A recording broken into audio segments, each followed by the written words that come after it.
And I'll quickly refer back to that amazing fight, Tony Bellew against David Haye, blowing all rational predictions away and producing one of the greatest nights in British boxing. But what I want to talk about is David Haye here. He seems to be getting an awful lot of credit. He's been called a warrior. Obviously, he fought for a long time with an injury. That's creditable. But we have to look at the big picture here. The big picture is that there were a lot of mistakes he made in that fight. The first round was embarrassing. He didn't work behind the jab. He showed no composure. He showed no patience. He was swinging Hail Marys all over the place. Tony Bellew seemed to hold his composure and hold himself together a lot better in the early rounds. But that's not even the biggest thing. I think the biggest thing are those boots he was wearing. He was wearing boots with no support whatsoever. An experienced professional. He's been in the game a long time. Unified champion at cruiserweight. Huge favourite in the fight because of that experience. And he can't even select some boots to offer his feet some support. He's hurt his Achilles, but he hasn't helped himself by wearing the wrong attire. It's a professional sport. This is part of your preparation. As a professional, you have to have your professional attire sorted. You have to have your equipment sorted. And this also reflects badly on McGuigan, Shane McGuigan. He's in the corner. No, nobody pointed this out. It was actually Steve Bunce I heard talking about this, and what he said made a lot of sense. You're a professional fighter.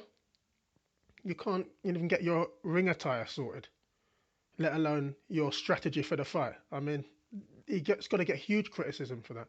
I'm sure he'll be berating himself in private. He put on a brave face after the fight. He had to though, didn't he? He got absolutely shamed. Um, yes, yes, the loss is due to the injury. We do have to point that out. But the injury aside, he wasn't himself. He was nothing like David Haye of old. David Haye 2.0 as they're calling it was looking slower than he was. He was looking ponderous. No strategy, no forming a game plan behind the jab. He was just swinging punches all over the place. The only credit he gets is for surviving with the injury, which is something, but it's nothing in the grand scheme of things. He's been embarrassed. He'll be ashamed.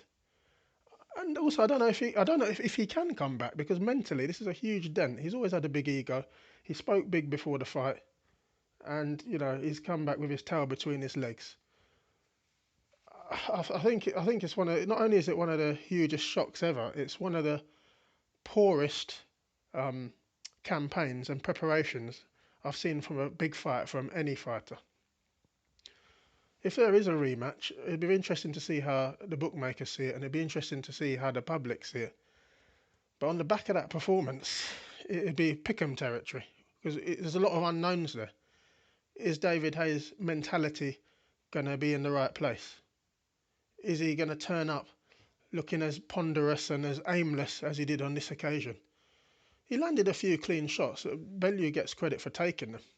The talk before the fight was, he's moving up to heavyweight. Hayes' shots will hurt him and he'll get knocked out quickly. Tony Bellew took all of his shots. So the credit here is all for Bellew.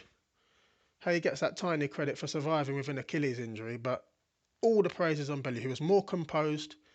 He was more tactically astute. He took time with his work. He didn't look rushed.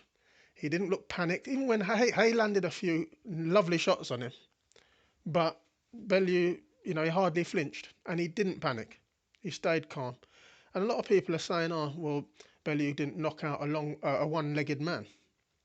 Well, he almost deserves credit for that. Because what you can do sometimes is get sloppy, go in for the kill, and make a mess of it. Leave yourself exposed, expose your chin, and get knocked out. It happens. But what he did was remain composed, took his time. He knew that he obviously spotted Haye's injury. He knew Haye couldn't chase him down. He knew Haye was just looking for one punch. So he just took his time, didn't take too many risks, and eventually he dispatched him very professionally.